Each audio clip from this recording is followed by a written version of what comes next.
Hey everyone, Ashton here with Absurd Exotics, and today we're making an enclosure for some dwarf white isopods, scientific name Trichorina tomentosa.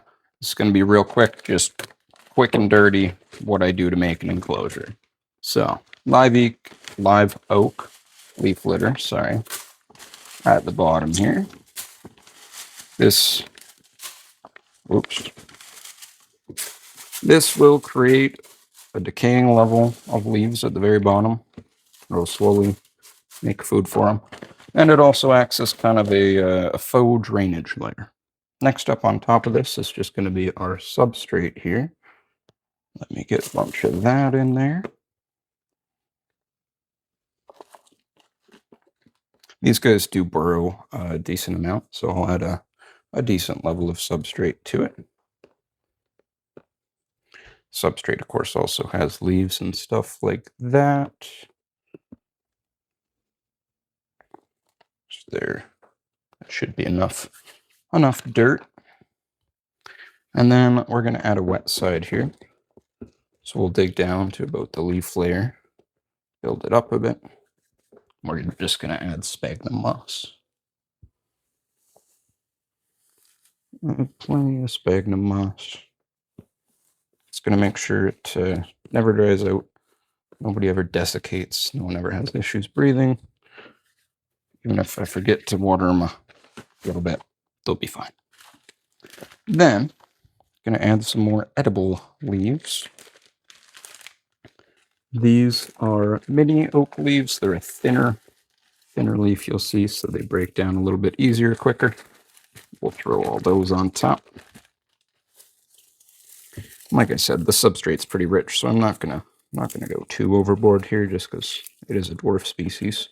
They don't need a ton of leaves. Like, they will eat them, and I will refresh them, but we'll just start slow for now.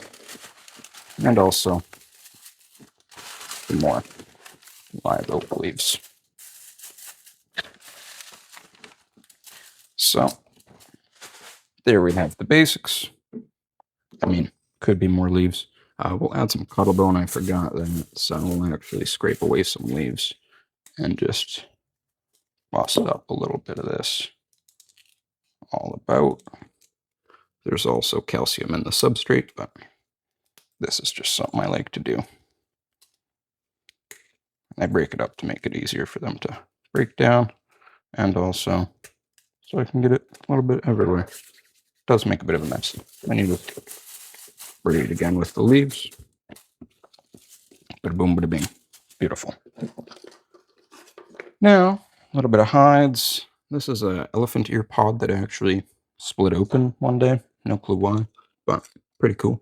So, I'm going to throw a couple of those in there.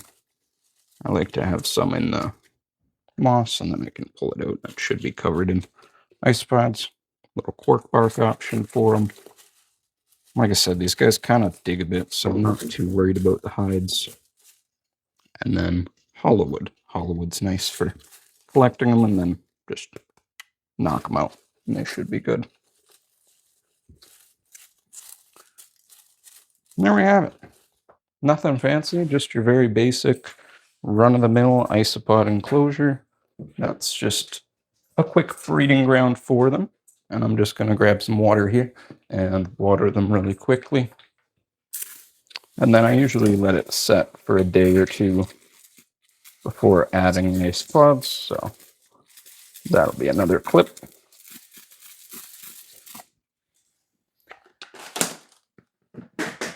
And they're there.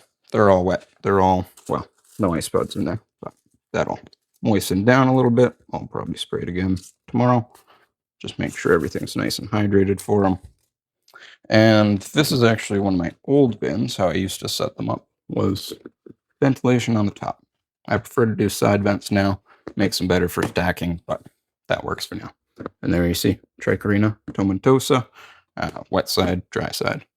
These here are the dwarf white isopods we're going to be adding to the enclosure. Fun thing is, you'll notice some of them are a little orange. What's up with that? Well, I fed them carrot as bait food to capture them. So, it's funny, you can see it through their intestine. That's their intestine tract. You see that one upside down. He's seen his intestines from the bottom, which are black. And you see that in the back of all of them. So if you feed them orange food, they turn a little orange. Kind of fun. Let's add them. All right, so here's the enclosure. This is a couple days later. It's nice and moist. It's got plenty of good stuff for them.